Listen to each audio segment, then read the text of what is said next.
존경하는 국민 여러분, 저는 오늘 비상계엄에 관한 입장을 밝히기 위해 이 자리에 섰습니다. 지금 야당은 비상계엄 선포가 내란죄에 해당한다며 광란의 칼춤을 추고 있습니다. 정말 그렇습니까? 과연 지금 대한민국에서 국정마비와 북헌 문란을 벌이고 있는 세력이 누구입니까? 지난 2년 반 동안 거대 야당은 국민이 뽑은 대통령을 인정하지 않고 끌어내리기 위해 퇴진과 탄핵 선동을 멈추지 않았습니다. 대선 결과를 승복하지 않은 것입니다. 대선 이후부터 현재까지 무려 178회에 달하는 대통령 퇴진 탄핵 집회가 임기 초부터 열렸습니다. 대통령의 국정 운영을 마비시키기 위해 우리 정부 출범 이후부터 지금까지 수십 명의 정부 공직자 탄핵을 추진했습니다. 탄핵된 공직자들은 아무 잘못이 없어도 소추부터 판결 선고시까지 장기간 직무가 정지됩니다. 탄핵이 발의되고 소추가 이루어지기 전 많은 공직자들이 자진 사퇴하기도 하였습니다. 탄핵 남발로 국정을 마비시켜 온 것입니다. 장관, 방통위원장 등을 비롯하여 자신들의 비위를 조사한 감사원장과 검사들을 탄핵하고 판사들을 겁박하는 지경에 이르렀습니다. 자신들의 비위를 덮기 위한 방탄 탄핵이고 공직기관과 법질서를 완전히 무너뜨리는 것입니다. 뿐만 아니라 위헌적 특검 법안을 27번이나 발의하면서 정치 선동 공세를 가해왔습니다. 급기야는 범죄자가 스스로 자기에게 면죄부를 주는 셀프 방탄 입법까지 밀어붙이고 있습니다. 거대 야당이 지배하는 국회가 자유민주주의의 기반이 아니라 자유민주주의 헌정 질서를 파괴하는 괴물이 된 것입니다. 이것이 국정마비요, 국가 위기 상황이 아니면 무엇이란 말입니까? 이것뿐만이 아닙니다. 지금 거대 야당은 국가 안보와 사회 안전까지 위협하고 있습니다. 예를 들어 지난 6월 중국인 3명이 드론을 띄워 부산에 정박 중이던 미국 항공모함을 촬영하다 적발된 사건이 있었습니다. 이들의 스마트폰과 노트북에서는 최소 2년 이상 한국의 군사시설들을 촬영한 사진들이 발견됐습니다. 지난달 40일에는 40대 중국인이 드론으로 국정원을 촬영하다 붙잡혔습니다. 이 사람은 중국에서 입국하자마자 곧장 국정원으로 가서 이 같은 일을 벌인 것으로 확인됐습니다. 하지만 현행 법률로는 외국인의 간첩 행위를 간첩죄로 처벌할 길이 없습니다.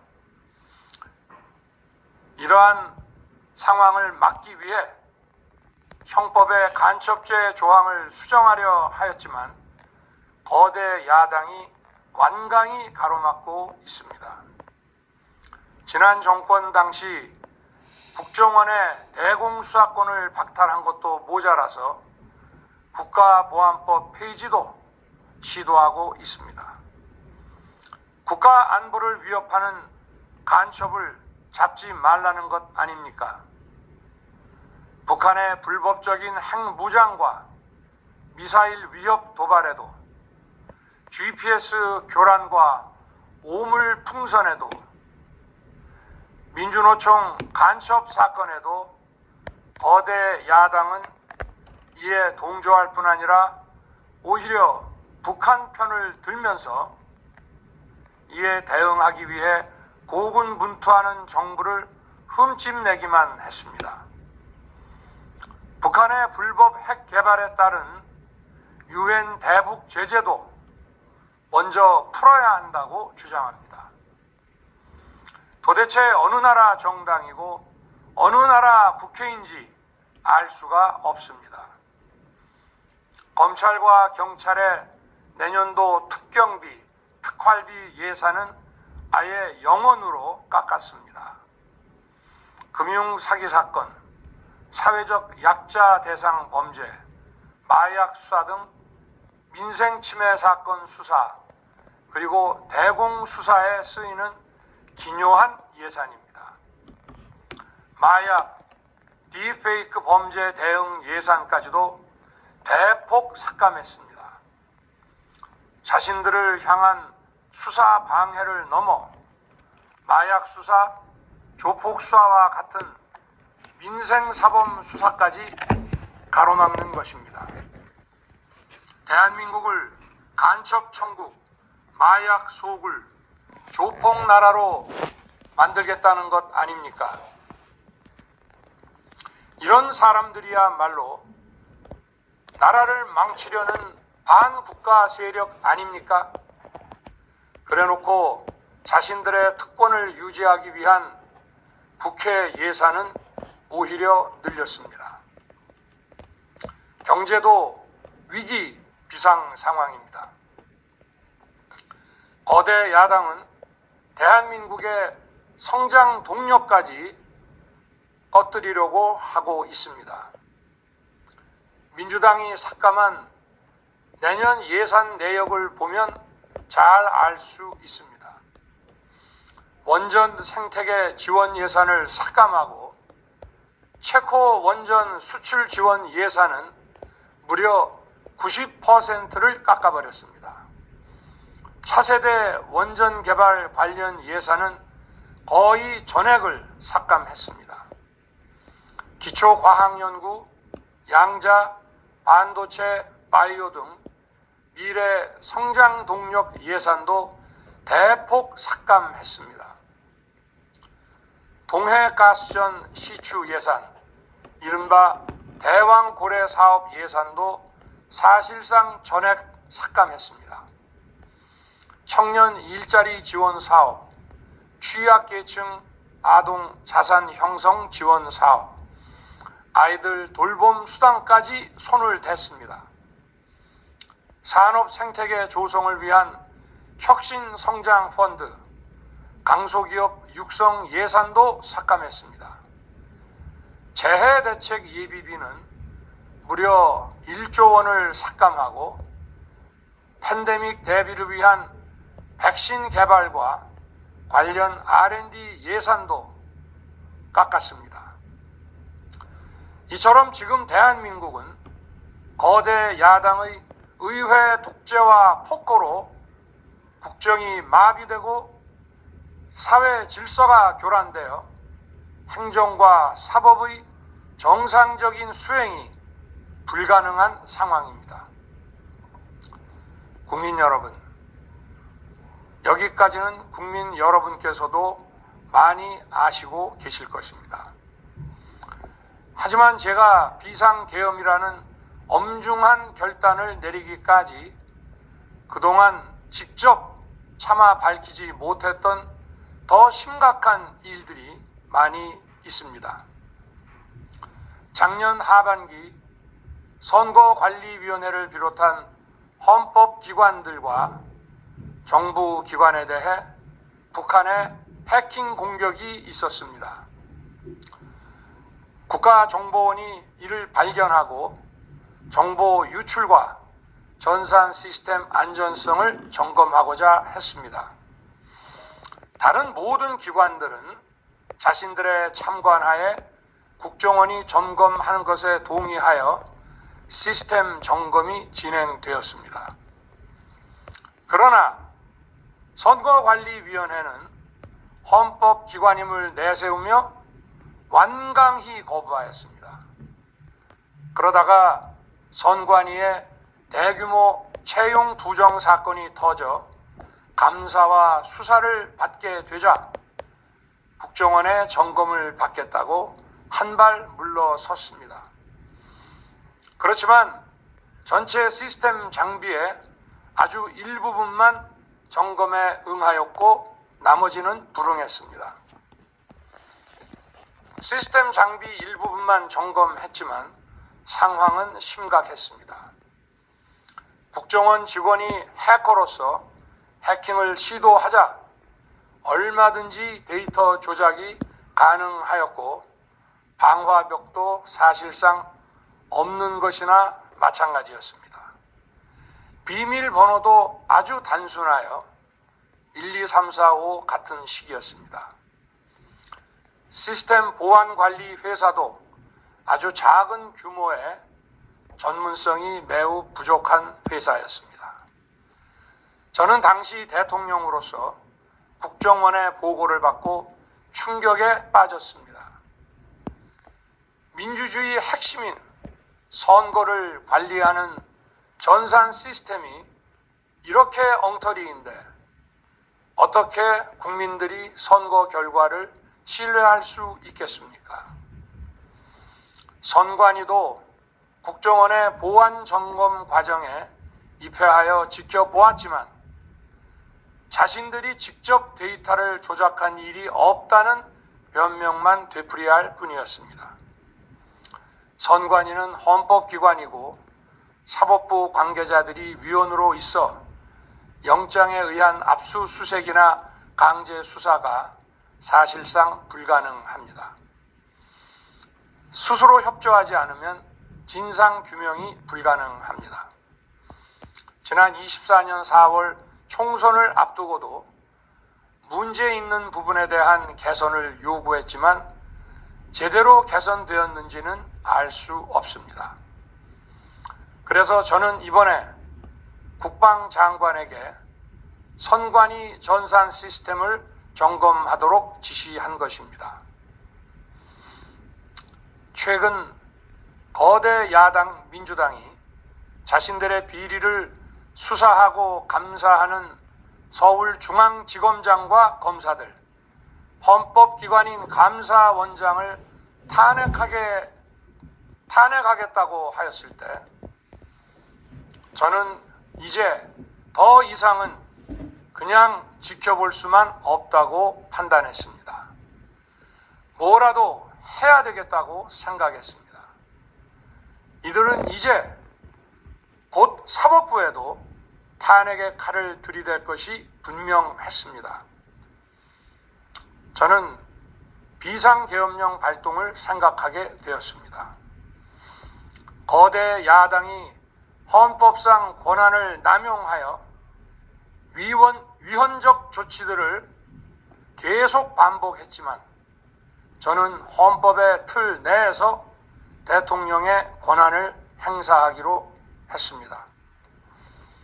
현재의 망국적 국정마비 상황을 사회 교란으로 인한 행정사법의 국가기능 붕괴 상태로 판단하여 계엄령을 발동하되 그 목적은 국민들에게 거대 야당의 반국가적 패악을 알려 이를 멈추도록 경고하는 것이었습니다. 그럼으로써 자유민주주의 헌정질서의 붕괴를 막고 국가 기능을 정상화하고자 하였습니다. 사실 12월 4일 계엄 해제 이후 민주당에서 감사원장과 서울중앙지검장 등에 대한 탄핵안을 보류하겠다고 발표하여 짧은 시간의 계엄을 통한 메시지가 일정 부분 효과가 있었다고 생각했습니다. 그러나 이틀 후 보류하겠다던 탄핵 소추를 그냥 해버렸습니다. 비상계엄의 명분을 없애겠다는 뜻이었습니다. 애당초 저는 국방장관에게 과거의 계엄과는 달리 계엄의 형식을 빌려 작금의 위기 상황을 국민들께 알리고 호소하는 비상조치를 하겠다고 했습니다. 그래서 질서 유지에 필요한 소수의 병력만 투입하고 실무장은 하지 말고 국회의 계엄 해제 의결이 있으면 바로 병력을 철수시킬 것이라고 했습니다. 실제로 국회의 계엄 해제 의결이 있자 국방부 청사에 있던 국방장관을 제 사무실로 오게 하여 즉각적인 병력 철수를 지시하였습니다. 제가 대통령으로서 발령한 이번 비상조치는 대한민국의 헌정 질서와 국헌을 망가뜨리려는 것이 아니라 국민들에게 망국의 위기 상황을 알려드려 헌정 질서와 국회에 투입한 이유도 거대 야당의 망국적 행태를 상징적으로 알리고 계엄 선포 방송을 본 국회 관계자와 시민들이 대거 몰릴 것을 대비하여 질서 유지를 하기 위한 것이지 국회를 해산시키거나 기능을 마비시키려는 것이 아님은 자명합니다. 300명 미만의 실무장하지 않은 병력으로 그 넓디 넓은 국회 공간을 상당 기간 장악할 수 없는 것입니다. 과거와 같은 계엄을 하려면 수만 명의 병력이 필요하고 광범위한 사전 논의와 준비가 필요하지만 저는 국방장관에게 계엄령 발령 담화 방송으로 국민들께 알린 이후에 병력을 이동시키라고 지시했습니다. 그래서 10시 30분 담화 방송을 하고 병력 투입도 11시 30분에서 12시 조금 넘어서 이루어졌으며 1시 조금 넘어 국회의 계엄 해제 결의가 있자 즉각 군 철수를 지시하였습니다. 결국 병력이 투입된 시간은 한두 시간 정도에 불과합니다. 만일 국회 기능을 마비시키려 했다면 평일이 아닌 주말을 기해서 계엄을 발동했을 것입니다. 국회 건물에 대한 단전 단수 조치부터 취했을 것이고 방송 송출도 제한했을 것입니다. 그러나 그 어느 것도 하지 않았습니다. 국회에서 정상적으로 심의가 이루어졌고 방송을 통해 온 국민이 국회 상황을 지켜보았습니다. 자유민주 헌정 질서를 회복하고 수호하기 위해 국민들께 망국적 상황을 호소하는 불가피한 비상조치를 했지만 사상자가 발생하지 않도록 안전사고 방지에 만전을 기하도록 하였고 사병이 아닌 부사관 이상 정예 병력만 이동시키도록 한 것입니다. 저는 이번 비상계엄을 준비하면서 오로지 국방장관하고만 논의하였고 대통령실과 내각 일부 인사에게 선포 직전 국무회의에서 알렸습니다. 각자의 담당 업무 관점에서 우려되는 반대 의견 개진도 많았습니다. 저는 국정 전반을 보는 대통령의 입장에서 현 상황에서 이런 조치가 불가피하다고 설명했습니다. 군 관계자들은 모두 대통령의 비상계엄 발표 이후 병력 이동 지시를 따른 것이니만큼 이들에게는 전혀 잘못이 없습니다. 그리고 분명히 말씀드리지만 저는 국회 관계자의 국회 출입을 막지 않도록 하였고, 그래서 국회의원과 엄청나게 많은 인파가 국회 마당과 본관, 본회의장으로 들어갔고 계엄해제 안건 심의도 진행된 것입니다. 그런데도 어떻게든 내란죄를 만들어 대통령을 끌어내리기 위해 수많은 허위 선동을 만들어내고 있습니다. 도대체 2시간짜리 내란이라는 것이 있습니까? 질서 유지를 위해 소수의 병력을 잠시 투입한 것이 폭동이란 말입니까? 거대 야당이 거짓 선동으로 탄핵을 서두르는 이유가 무엇이겠습니까? 단 하나입니다.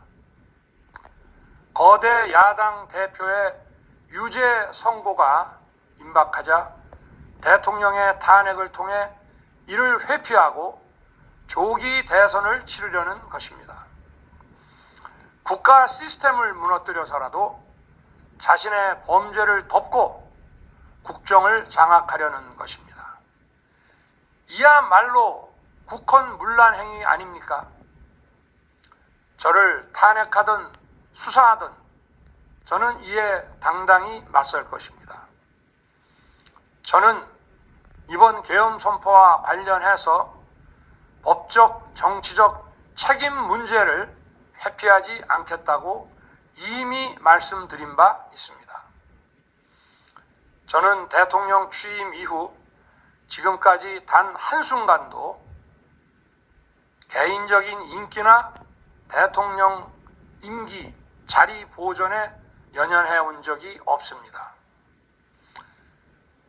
자리 보존 생각만 있었다면 국헌문란 세력과 구태여 맞서 싸울 일도 없었고 이번과 같이 비상계엄을 선포하는 일은 더더욱 없었을 것입니다. 5년 임기 자리 지키기에만 매달려 국가와 국민을 외면할 수 없었습니다. 저를 뽑아주신 국민의 뜻을 저버릴 수 없었습니다. 하루가 멀다 하고 다수의 힘으로 입법 폭거를 일삼고 오로지 방탄에만 현안되어 있는 거대 야당의 의회 독재에 맞서 대한민국의 자유민주주의와 헌정 질서를 지키려 했던 것입니다. 그 길밖에 없다고 판단해서 내린 대통령의 헌법적 결단이자 통치 행위가 어떻게 내란이 될 수 있습니까? 대통령의 비상계엄 선포권 행사는 사명권 행사, 외교권 행사와 같은 사법심사의 대상이 되지 않는 통치 행위입니다. 국민 여러분, 지금 야당은 저를 중범죄자로 몰면서 당장 대통령직에서 끌어내리려 하고 있습니다. 만일 망국적 국헌문란 세력이 이 나라를 지배한다면 어떤 일이 벌어지겠습니까? 위헌적인 법률, 셀프 면죄부 법률, 경제 폭망 법률들이 국회를 무차별 통과해서 이 나라를 완전히 부술 것입니다. 원전산업, 반도체 산업을 비롯한 미래 성장 동력은 고사될 것이고 중국산 태양광 시설들이 전국의 살림을 파괴할 것입니다. 우리 안보와 경제의 기반인 한미 동맹, 한미일 공조는 또다시 무너질 것입니다. 북한은 핵과 미사일을 고도화하여 우리의 삶을 더 심각하게 위협할 것입니다. 그러면 이 나라 대한민국의 미래가 어떻게 되겠습니까? 간첩이 활개치고 마약이 미래 세대를 망가뜨리고 조폭이 설치는 그런 나라가 되지 않겠습니까? 지금껏 국정마비와 국헌 문란을 주도한 세력과 범죄자 집단이 국정을 장악하고 대한민국의 미래를 위협하는 일만큼은 어떤 일이 있어도 막아야 합니다. 저는 끝까지 싸울 것입니다. 국민 여러분,